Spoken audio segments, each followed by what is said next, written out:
So we are back for another episode of Career Mode. We are absolutely flying with this series at the moment. Jumping into today's episode though, we got some tough games coming up. Last episode we had a bit of a mixed one. We had an absolute nightmare against Stoke City. We beat Swansea and then we drew against Wigan. So hopefully we'll start to pick up a bit of consistency. We're currently sat 7th in the table and you know we're in touching distance of the top 6, so I'm okay with that. We're also going to be going after a left back in today's video as well, but before we do that we will hop into the game against Sheffield Wednesday. So for the episode opener, we are going up against Sheffield Wednesday at Deepdale. Now, we did win this game in real life, but I have a feeling that we'll be quite pushed in this one. Obviously, we're still playing on ultimate difficulty, and I mean, Wednesday have got some decent options in there, but I want to bounce back from that Stoke game. In terms of our lineup, I made a couple of changes since last time. I brought Jordan Story in for Patrick Bauer. He was a little bit fatigued for this one. I've got Daniel Johnson-Black playing at number 10 position and Billy Bowden playing out wide. Maguire's the player to watch at the moment, but Wednesday are going to be no more because that forward three of Harris, Forestieri and Reach does scare me a little bit. A lot of the game so far has been played in the midfield with not too many chances, but we've got one here with Maguire who can just burst away from Palmer, and we got players over. DJ, can DJ get it into the back of the net? Yes, he can. Maguire, brilliant down that left-hand side once again. Gets the ball into DJ. He's the player who's in form in real life, and he gets the opener of this game. It's been a really quiet game up until this point. There's barely been a chance so far, but DJ in at the near post past Westwood. That's just the sort of reaction we needed from last time. I think we do need a second goal in this game. Wednesday haven't really had that many chances, but when they do go forward on the ball, you can tell they got something about them. We'll just have a pop shot with Brown. Oh, what a save that was from Westwood. Honestly, if Alan Brown's scoring that, oh, that could have wrapped up the game then. Alan Brown with his left foot.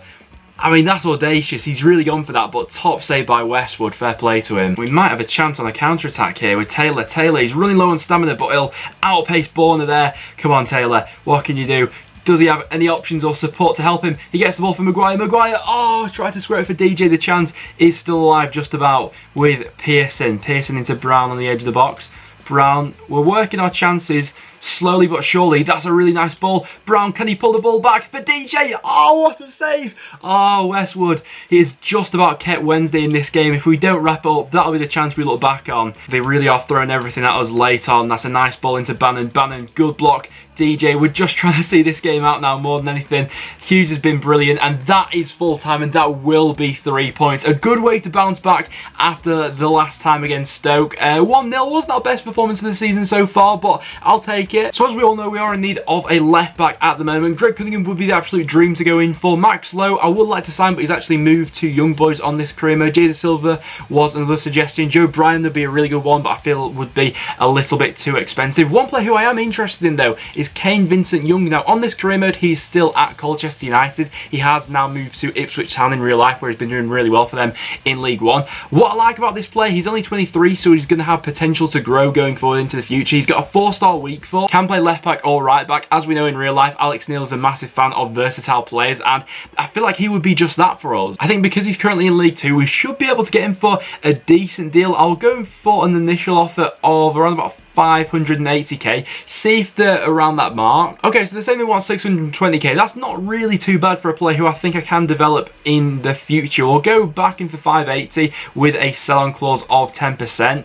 They're saying 610. I'll go down to 600 and I'd be fairly happy with that deal actually. So that's not a bad deal in my view. He's saying he wants 4.5 grand. That's absolutely fine by me, and I think we got a decent deal on our hands there. He's 66 rated at the moment, but I do think there is scope to grow him into something quite special. And he's going to go straight into our starting 11 for this cup game against Oxford United. So I'm going to be playing the B team for this one. Vincent-Young coming into it. We are going to be simulating it as well. Hopefully we'll pick up a result, but being away from home and on career mode, you never really know what you're going to get from these sort of games. But I think we've got the potential to win it, and Oxford have beaten us by 1-0. Not the worst result in the world. It's only the cup at the end of the day, and we do have quite a tough game to follow that up against Nottingham Forest away. For the press conference, how will you approach the upcoming match? I'd say that we must not underestimate Nottingham Forest. I think, you know, in FIFA in real life, I think they'll do quite well this year. So Nottingham Forest lining up for today's game. It's a very good team. Adoma and Joe Lolly we're going to have to watch out for in wide areas, and Lewis Graben always capable of scoring a goal. For our team, I've kept it fairly consistent. I've only made one change from the Sheffield Wednesday match. I brought Tom Barkhuizen in for Billy Bowden. Hopefully with that bit more pace going forward, we'll catch them out on a few counters.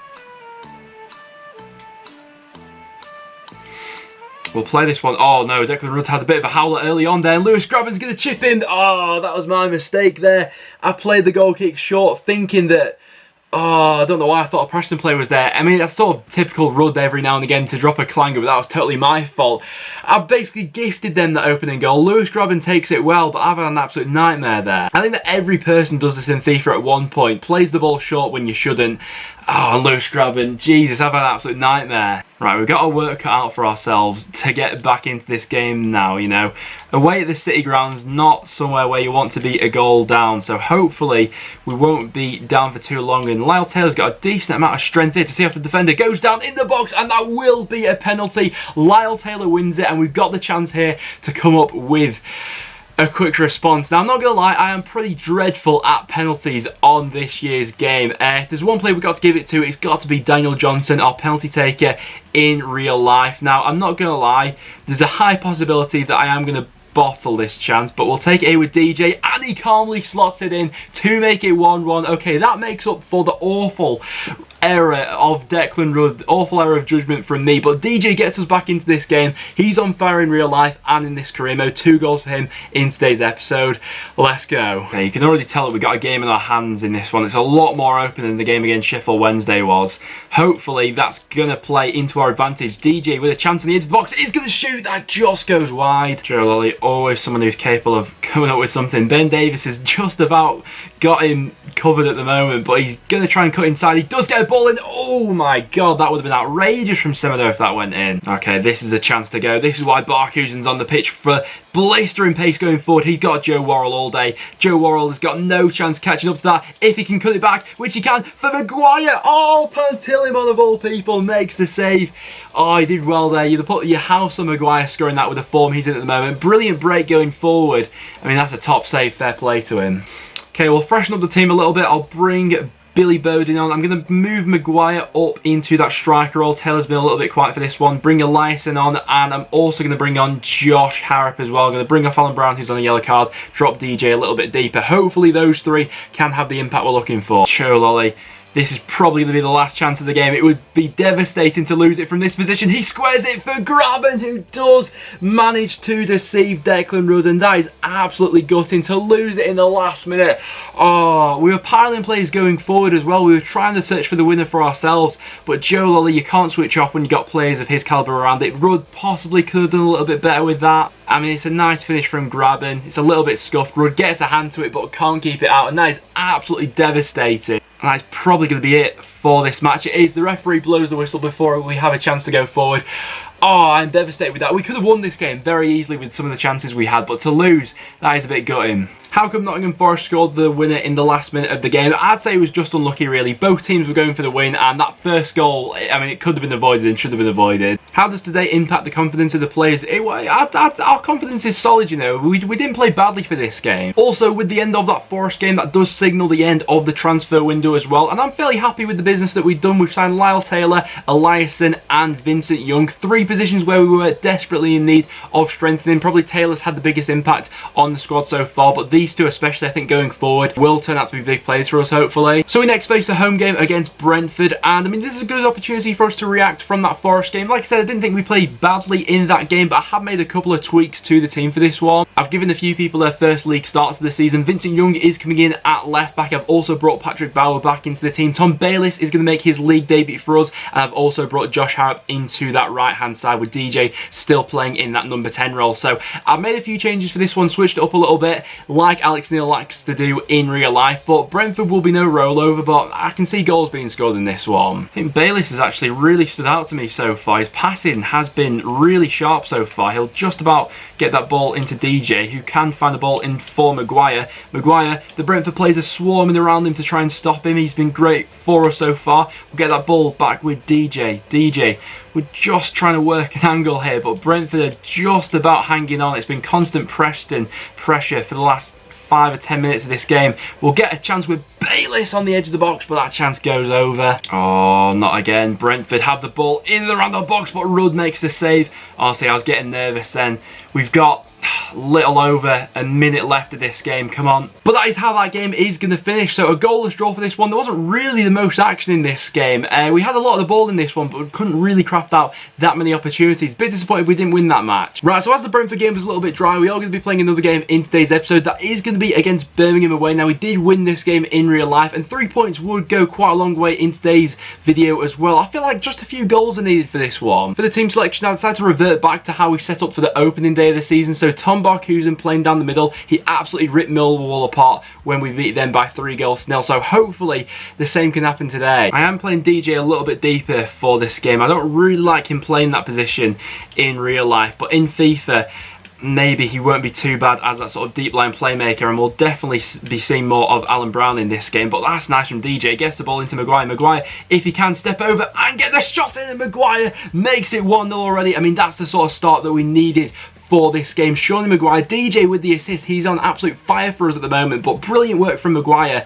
and then into the roof of the net. There's no stopping that. Already Birmingham are looking a little bit suspect at the back, and Maguire's going to try and chase onto that and just about beats his man to it, and he is absolutely taken out there. That is another penalty. I don't know what it is with North London penalties this season, but in real life we have had an absolute abundance of them. Surely we have, you know, the most in the Championship so far, but another penalty in today's episode for quite a clumsy foul on Maguire there. And once again, we've got to be giving it to the main man, Daniel Johnson. Like I said, still a bit dodgy with penalties on this game, but we'll try and, I mean, that's too easy. Daniel Johnson makes it 2-0. I'm a bit disappointed that they don't have his run-up on this FIFA, but you know, I wouldn't expect them to put that much detail into the Championship. But DJ makes it 2-0 with a nice composed finish. He's been brilliant for us this episode. Oh, Birmingham have a chance right at the end of this half. If they get a goal back now, then they maybe set up for a decent second half that just goes over the bar. Okay, I'm going to make some changes for this one. I'm going to put Tom Barkhuizen out wide. Billy Burden hasn't really done much for us so far, so I'll bring Lyle Taylor on. I'm also going to bring on